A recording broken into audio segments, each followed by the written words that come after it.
नमस्कार. आज 19 एप्रिल 2026 वार आहे रविवार. लोकसत्ता वृत्तपत्र विश्लेषणमध्ये आपलं स्वागत आहे. आज मी द हिंदू वृत्तपत्र विश्लेषण घेत नाही आहे. आजचं जे वृत्तपत्र असेल द हिंदू ते उद्याच्या लेक्चरमध्ये आपण कव्हर करणार आहोत. त्याच्यानंतर एक पूर्वसूचना, UPSC 2026ची जर तुम्ही एक्झाम देणार असाल तर आज पहा बहुतांश कोचिंगच्या टेस्टस फ्रीमध्ये अवेलेबल आहेत. ओके, तर सर्वांनी नक्कीच देण्याचा प्रयत्न करू शकता. ओके, जेणेकरून पहा तुमचा टाईम मॅनेज तिथं केला जाईल यासाठी. त्यासोबतच पहा 31 मे 2026 रोजीच आपली काय आहे राज्यसेवेची पूर्वपरीक्षा आहे. मग त्याच्या पण टेस्ट सिरीज नक्की देण्याचा प्रयत्न करा. कारण डायरेक्टली तुमची जी स्ट्रॅटेजी आहे ना ती MPSC किंवा UPSC त्या परीक्षेवरती डायरेक्टली अप्लाय करू नका. कारण जर तुमची ती परीक्षेमध्ये जर तुम्ही काही गोंधळ केला तर त्याचं कॉस्ट आहे 1 वर्ष. त्यामुळे मॉक टेस्ट आपल्याला देणं बंधनकारक असतात. ओके, आय होप तुम्ही नक्कीच याचं इम्प्लिमेंटेशन कराल व जी स्ट्रॅटेजी याच्यापूर्वी वर्क केली नाही ती कदाचित यावेळेस वर्क करेल. यासाठीच तुम्ही मॉक टेस्ट लावण्याचा प्रयत्न नक्की करा. ओके, त्यानंतर आजच्या वृत्तपत्र विश्लेषणाला आपण सुरुवात करूयात. गोसीखुर्दच्या पूर्णत्वास भूसंपादनाचा अडसर ही बातमी स्किप करू शकता पहा. कारण आपला गव्हर्नमेंटमध्ये जायचं आहे व गव्हर्नमेंटच्या ज्या निगेटिव्ह लिगन्स आहेत त्या आपण डायरेक्टली मांडू शकणार नाही आपल्या न्यूजपेपरमध्ये पण. त्यामुळे मी थोडंसं या न्यूजला आवरून घेतो आहे. त्यानंतर पुढची बातमी आहे पहा, आरक्षणाची भ्रूण हत्या, पंतप्रधान नरेंद्र मोदी यांची काँग्रेससह विरोधी पक्षांवरती जोरदार टीका. स्किप करू शकता. नेक्स्ट आहे, होर्मुझची सामुद्रधानी पुन्हा बंद, अमेरिकेच्या नाकेबंदीने कराराचे उल्लंघन झाल्याचा इराणचा आरोप. पहा, अगदी एकीकडे आपल्याला वाटलं की सर्व काही आता सॉल्व्ह झालेलं आहे, पण डोनाल्ड ट्रम्प यांनी परत तीच भूमिका घेतली. त्यामुळे पहा, डोनाल्ड ट्रम्प यांनी म्हटले ना मी हे करणार नाही तर ते नक्की करतील, व मी करणार नाही असं जरी म्हटलं तरी ते करतील. पहा, त्यामुळे डोनाल्ड ट्रम्प यांच्या वाणीचा आपल्याला कधीच भरोसा ठेवता नाही येणार असं सध्याला तरी सिच्युएशनमधून दिसत आहे. पहा, व भरपूर वेळेस त्यांनी तसेच शब्द उच्चारलेले आहेत.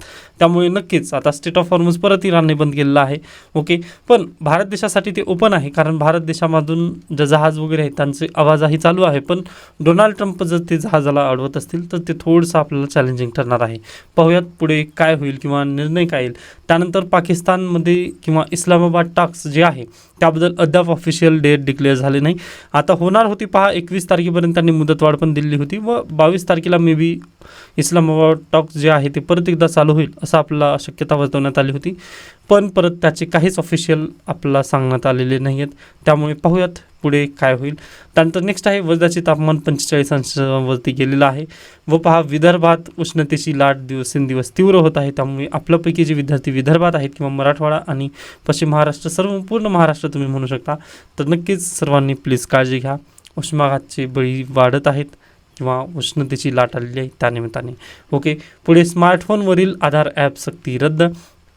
पहा, भारत सरकारने एक निर्णय घेतला होता की जो तुम्ही नवीन स्मार्टफोन घेत आहात त्यामध्ये प्री इन्स्टॉल्ड आधार ॲप येणार होतं. ओके, मग त्याला ॲपल सॅमसंग कंपन्यांनी विरोध केला आहे. मग ही बातमी कोणाला समजली? रॉयटर्स या वेब पोर्टलला समजली व त्यांनी ती बातमी दिल्यानंतर आपल्या वर्तमानपत्रामध्ये छापून आलेली आहे. म्हणजे केंद्र सरकारने पहा मागच्या 2 वर्षामध्ये भरपूर वेळा प्रयत्न केला आहे. पहिल्यांदा त्यांनी सोर्स कोड देण्याचा प्रयत्न केला होता की अँड्रॉइड त्यानंतर ॲपल ज्या कंपन्या आहेत त्यांनी माहितलं की तुम्ही जो स्मार्टफोन बनवलेला आहे त्याचा आम्हाला तुम्ही सोर्स कोड द्या. सोर्स कोड दिल्यानंतर होणार काय होतं पहा, अगदी तुमचा जो काही डाटा आहे किंवा तुमचं जे स्मार्टफोन आहे ते स्मार्टफोन अगदी जे आपल्या भारत सरकारला आहे ते डायरेक्टली ओपन होणार होता. कारण सोर्स कोड त्यांना प्राप्त होणार होता. ओके, मग त्याला डायरेक्टली ॲपल सॅमसंगने वगैरे डायरेक्टली मना केला. ओके, मग त्याच्यानंतर अन्य काही गोष्टी केल्या. आता जसं की आधार सक्ती ॲप. मग आधार ॲप जर तुमच्या मोबाईलमध्ये प्री इन्स्टॉल जर आलं तर होणार काय पहा, अगदी बायोमेट्रिक तिथं घेतलं जाईल आपलं. ओके, मग त्याचा लॉस आहे तिथं. त्यासोबतच पहा तुमची लोकेशन, मायक्रोफोन, कॅमेरा सर्व काही तिथे ॲक्सेस केलं जाईल. मग ते ॲक्सेस झाल्यानंतर भारत सरकारला तुमच्यावरती सर्व्हायलन्स ठेवण्याची गरज आहे का? तर बिलकुल नाही. म्हणजे डायरेक्टली ॲटोमॅटिकच ते सर्व्हायलन्स तिथं होईल की हा व्यक्ती काय बोलत आहे किंवा कुठे जात आहे किंवा म्हणजे कोणत्या सिच्युएशनमध्ये आहे वगैरे हे सर्व फोटो वगैरे ते नक्की करू शकतील. मग यासाठीच पहा ॲपल या कंपनीने म्हटलं की ही गोपनीयता आहे, आमचे जे कस्टमर आहेत त्यांच्या गोपनीयतेचं तिथं हनन होईल. व भारत सरकार किंवा सुप्रीम कोर्टाने आपला आर्टिकल 21 अंतर्गत काय म्हटलेलं आहे की तुम्हाला गोपनीयतेचा पण अधिकार आहे. खाजगी अधिकार किंवा राईट टू प्रायव्हसी आपला कधी आहे? आर्टिकल 21 अंतर्गत आहे. UPSCने यावरती 2 ते 3 वेळेस प्रश्न विचारलेच आहे आर्टिकल 21 बद्दल. त्यामुळे आता काय लक्षात आलं आपल्याला की आर्टिकल 21 हा मोस्ट IMP आहे व प्रत्येकाचा खाजगीमध्ये काही माहिती खाजगी ठेवण्याचा अधिकार आहे. या निमित्ताने पहा भारत सरकारला ॲपलने म्हटलं की नाही राईट टू प्रायव्हसीनुसार आम्ही हा अधिकार किंवा जे आधार ॲप आहे त्याची सक्ती आम्ही मान्य करत नाही आहेत. त्यामुळे पहा आधार सक्तीचं जे प्रकरण होतं किंवा जे GR केंद्र सरकारने काढला होता त्याला त्यांनी नकार दिलेला आहे. ओके, त्यानंतर भारत सरकारने प्रारंभ किया भारत समृद्धी विमा पूल.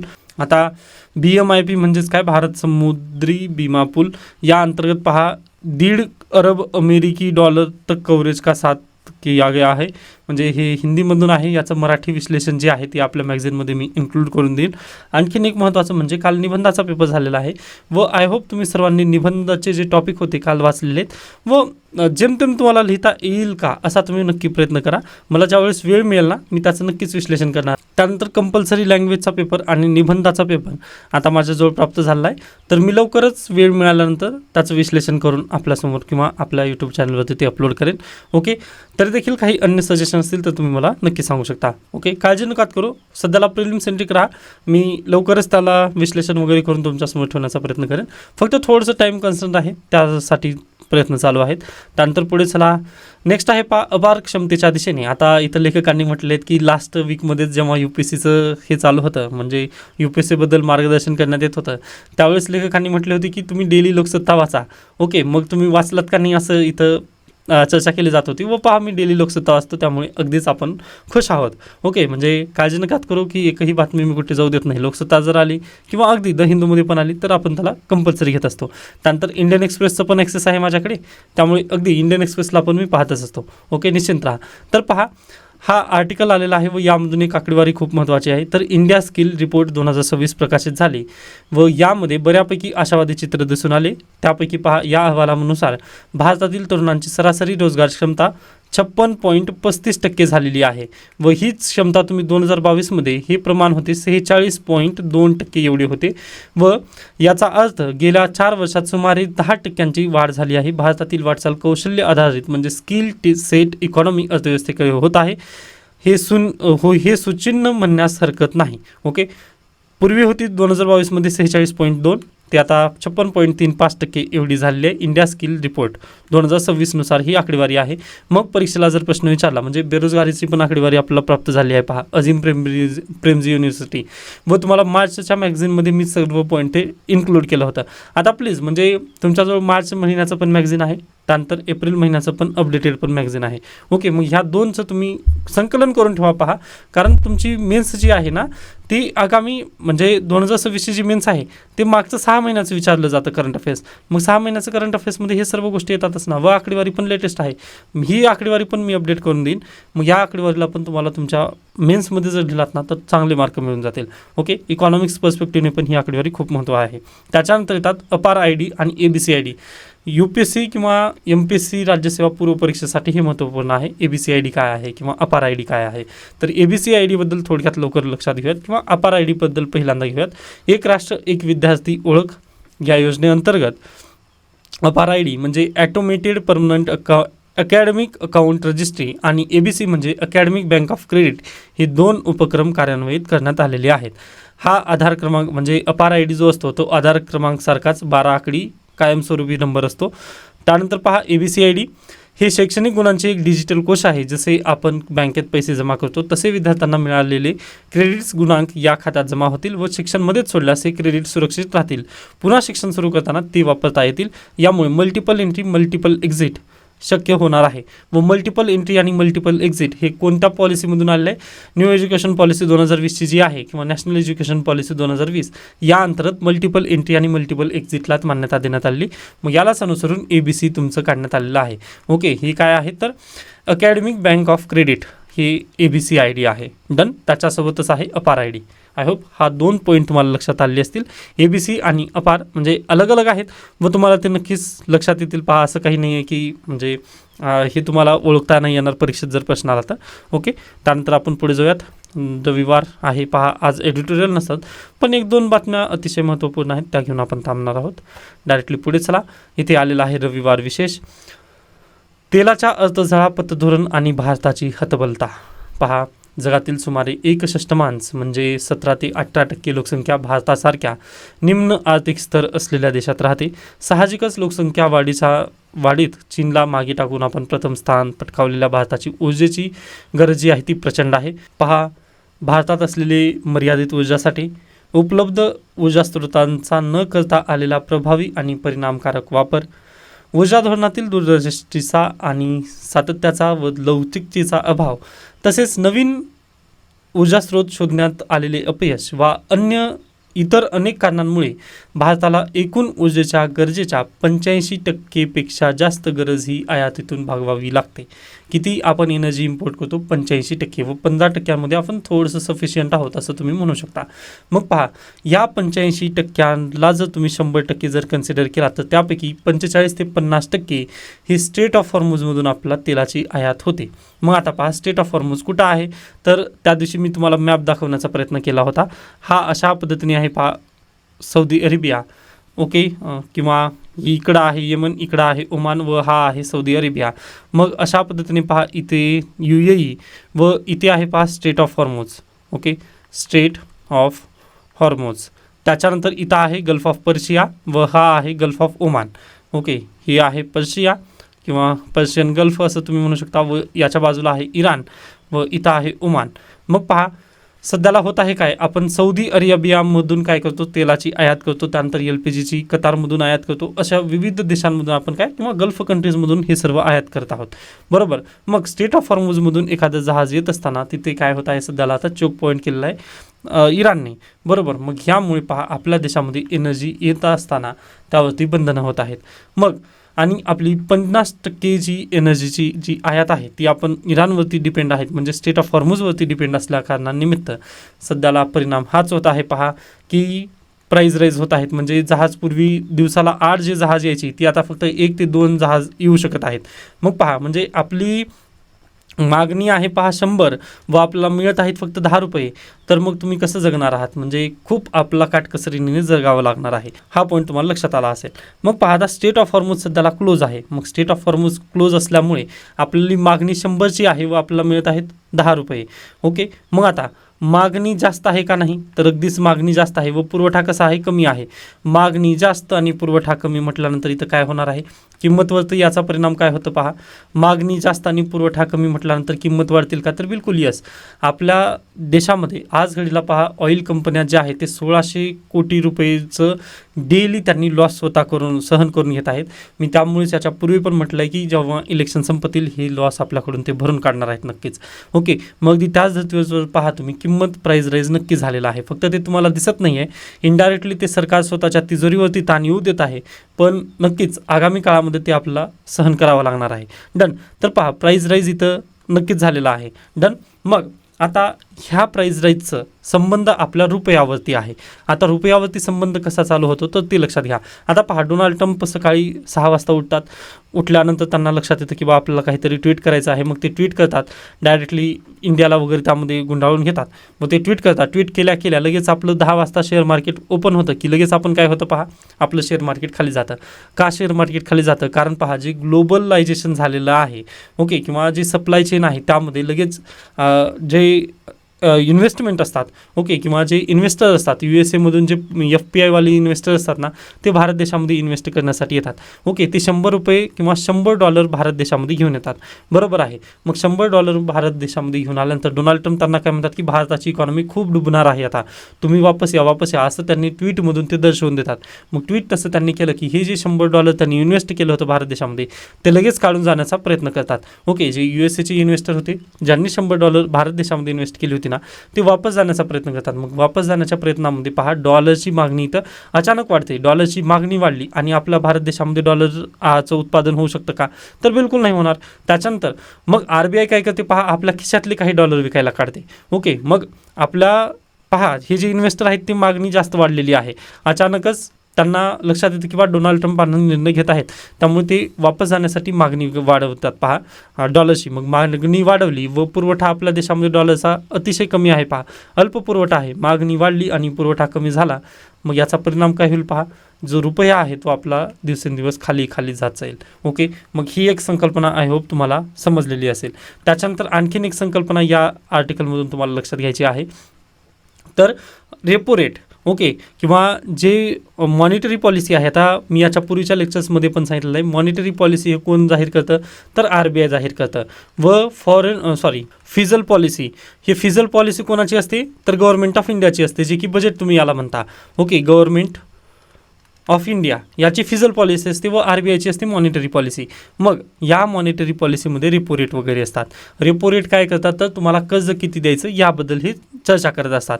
ओके, तर पहा आज घडीला आपल्या देशामध्ये, ओके, डायरेक्टली आपण काय करूयात, तर आयफोनची संख्या घेऊयात. ओके, 2 आयफोन आहेत पहा. ओके, व 2 आयफोनची सध्याला बाजारामध्ये किंमत आहे पहा 50 रुपयाला एक. 50 रुपयाला एक अशा पद्धतीने आयफोन आहेत. व आता 2 आयफोन आहेत व खरेदी करणारा फक्त एक आहे, पवन निलेवाड. ओके, फक्त एक पवन निलेवाड आहे. मग अगदी मार्केटमध्ये 2 आयफोन असल्यानंतर पवन निलेवाड डायरेक्टली जाईल व 50 रुपये देऊन तो खरेदी करेल. मग इथं काही बाजारवरती त्याचे परिणाम वगैरे होणार का, बिलकुल नाही. पण या पवन निलेवाडसोबतच आणखीन माझा मित्र आला ABC नावाचा. ओके, मग हा गेला तरी काही फरक पडणार आहे का, 2 आयफोन आहेत, 2 प्रत्येकाला मिळू शकतात. डन, हा पण पॉईंट तुम्हाला लक्षात आला असेल. त्याच्यानंतर पण आता यामध्ये पहा, अगदी जो AB माझा फ्रेंड आहे, या ABचे आणखीन 4 फ्रेंड आले. म्हणजे मार्केटमध्ये पहा, आता इथं आयफोन 2च आहेत, पण जे टोटल खरेदीदार आहेत ते 6 जण आहेत. ओके, आयफोन खरेदी करणारे 6 आहेत व मार्केटमध्ये फक्त 2च आयफोन आहेत. मग आम्ही 6 जण पण दुकानात गेलो मोबाईल खरेदी करण्यासाठी व आम्हाला आयफोन पाहिजे. मग तिथं काय होईल पहा, आयफोनची किंमत वाढेल का कमी होईल, तर अगदीच पहा आयफोन फक्त 2च आहेत, लिमिटेड क्वांटिटी आहे व पैसे माझ्याजवळ पण आहेत. मग प्रत्येकजण काय करेल, इथं पहा बोली लावेल. मी म्हणेल 50 रुपये, माझा मित्र म्हणेल 60 रुपये, दुसरा मित्र म्हणेल पहा 70 रुपये. अशा पद्धतीने ही मागणी जी आहे ती वाढत जाईल व पहा 100 रुपयेपर्यंत ही जी किंमत आहे त्या आयफोनची किंमत आम्ही वाढवून ठेवू तिथे. मग ती तसंच होतं पहा, मार्केटमध्ये जर जास्त पैसा असेल, ओके, मार्केटमध्ये जर जास्त पैसा असेल तर पहा महागाई वाढते. व या केसमध्ये मी तुम्हाला काय दाखवलेलं आहे पहा, म्हणजे ही केस स्टडी 1, या केस स्टडीमध्ये मी काय म्हटलं होतं पहा, की प्राईस राईज वाढवणार आहेत. म्हणजे जे तेल आहे ते तेल इम्पोर्ट होत नाही आहे सध्याला, मागणी वाढलेली आहे व पुरवठा तेलाचा कमी आहे, यामुळे महागाई वाढणार आहे आपल्या देशामध्ये. बरोबर, मग महागाई जर वाढणार असेल तर मग आता महागाईची कंडिशन काय असते, तर लोकांच्या हातात पैसा असतो. मग ह्या पैसा आपल्याला सक करून घ्यायचा आहे. म्हणजे तिथून पूर्णतः पैसा RBIला आता काय करावं लागेल पहा, मार्केटमधून वापस बँकेमध्ये नेऊन ठेवायचा आहे. मग यासाठी RBI काय करतं पहा, आता जे व्याजदर आहेत ते वाढवायला चालू करतं. मग अगदी RBIने पण या वर्षाच्या मॉनिटरी पॉलिसी जे बाय मंथली बसते कमिटी त्यांची, त्यामध्ये पण त्यांनी हाच इश्यू मांडलेला आहे की आपण आता रेपो रेट जसंच्या तसं ठेवूयात, पण आगामी काळामध्ये आपला व्याजदर स्वस्त करायचे नाही तर हे वाढवायचे आहेत. यामुळे काय होईल पहा, कर्ज जे आहेत ते महाग होतील. म्हणजे अगदी होम लोन वगैरे जे आहेत ना, तुम्हाला जर घर घ्यायचं असेल तर ते आता वाढवले होतील. मग जर कर्ज काढण्यामध्ये जर तुम्हाला व्याजदर जर वाढलं तर तुम्ही नवीन घर खरेदी करणार का, तर बिलकुल नाही. मग नवीन घर जर खरेदी नाही केला तर तुम्हाला मार्केटमध्ये जो पैसा येणार होता तुम्ही घर खरेदी केल्यानंतर, तो पैसा मार्केटमध्ये नाही का, बिलकुल नाही. मग अशा पद्धतीने पहा, व्याजदर जर वाढलं तर कर्ज महाग होतात व कर्ज महाग झाले तर मार्केटमध्ये पैसा राहत नाही.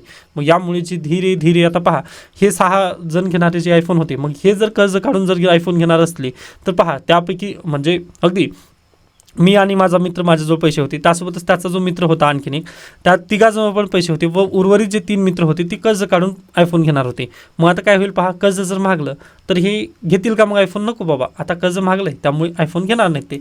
मग आता मार्केटमध्ये फक्त 3च हात उरले. 3च हात उरल्यानंतर पहा, अगदी 100 रुपयाला जो आयफोन गेला होता तो 75 रुपयाला तरी नक्की येईल ना. मग ती कंडिशन असते पहा. यासाठीच आपल्याला काय करायचं आहे आता सध्याला, किंवा म्हणजे आपल्याला काही करायचं नाही तर RBI काय करणार आहे, तर व्याजदर तिथं वाढवणार आहे व कर्ज आता यापुढे मे बी वाढतील असं अंदाज कालच्या मॉनिटरी पॉलिसी कमिटीने आपल्याला दाखवून दिलेला आहे. ओके, मग आर्टिकल पण तेच दिलेलं आहे की तेलाच्या अर्थसंकल्पात पतधोरण आणि भारताची हतबलता. पहा, भारत देश इथं काही करू शकत नाही या सिच्युएशनला, कारण आपण डायरेक्टली आज घडीला तहान लागली आहे म्हणून आपण डायरेक्टली विहीर खोदू शकत नाही आहे. मग हीच कंडिशन तिथं आहे. मग आपलं लॉंग टर्म विचार करावा लागेल की आपल्या देशामध्ये कुठे कोणते साठे आहेत. मग यासाठीच पहा 2034 पर्यंत आपण काय करणार आहोत, LNGचं पूर्णतः पाईपलाईन तिथं करण्यात येणार आहे. ओके, LNG, त्यानंतर CNG, त्यानंतर आणखीन कोणतं होतं PNG, हे सर्व प्रकार आपण पाहिलेत. मागच्या महिन्याचं तुम्ही आर्टिकल किंवा मॅगझिन तुम्ही पाहू शकता, त्यामध्ये हे सर्व काही विशेषतः दिलेलं आहे. ओके, आता आय होप तुम्हाला हा आर्टिकल समजला असेल. याबद्दल काही शंका असेल तर तुम्ही नक्की मला विचारू शकता. नेक्स्ट आहे, मराठी विज्ञान परिषदेला 24 एप्रिल रोजी 60 वर्ष पूर्ण होत आहेत. या निमित्ताने हा आर्टिकल आलेला आहे. समाजात एकीकडे बुवा बाबांचे प्रस्थ माजल्याचा घटना पुढे येत असतानाच दुसरीकडे मराठी विज्ञान परिषदेसारख्या विज्ञान शिक्षण आणि प्रसाराला वाहून घेतलेल्या संस्थेला 24 एप्रिल रोजी 60 वर्ष पूर्ण होत आहेत. त्यानिमित्ताने संस्थेला वाटचालीचा एक आढावा घेण्यात आला आहे व त्या संस्थेला खूप खूप शुभेच्छा आपल्याकडून पहा. कारण हिरक महोत्सवी मराठी विज्ञान परिषद आहे व ती चांगल्या पद्धतीने भरपूर काम करत आहे. त्यासोबतच 24 एप्रिल 2026 रोजी आता अगदीच कोणता दिवस आहे किंवा सचिन तेंडुलकर यांचा वाढदिवस आहे ते मी राहू शकलं नाही. मी तुम्हाला डायरेक्टली सांगितलं, म्हणजे ते होमवर्क असणार होता तुमचा, पण ठीक आहे, मी नक्कीच सांगितलं ते. त्याच्यानंतर आणखीन एक आहे ते तुम्ही मला नक्की सांगायचं आहे 24 एप्रिलला कोणता दिवस आहे. ओके, जे की तुमच्या MPSCसाठी खूप महत्त्वाचा आहे. हा होमवर्क असेल. बाकी मी सचिन तेंडुलकर यांचा वाढदिवस आहे हे मी स्वतःच सांगितलेलं आहे. डन. तर मराठी विज्ञान परिषदेची स्थापना कोणी केली होती, तर स्थापत्य अभियंता ना गोगटे यांनी स्थापना केली होती मराठी विज्ञान परिषदेची. हा पण पॉईंट परीक्षेला विचारला जाऊ शकतो व लोकसत्ताला डेली मराठी विज्ञान परिषदेचे आर्टिकल येतात, त्यानिमित्ताने हे खूप महत्त्वाचं आहे. Okay, done. नेक्स्ट पहा अन्य न्यूज आपल्यासाठी गरजेची नाही. तर आता इथे आपण थांबूयात. याबद्दल काही शंका, काही सजेशन असतील तर मला नक्की सांगू शकता. धन्यवाद.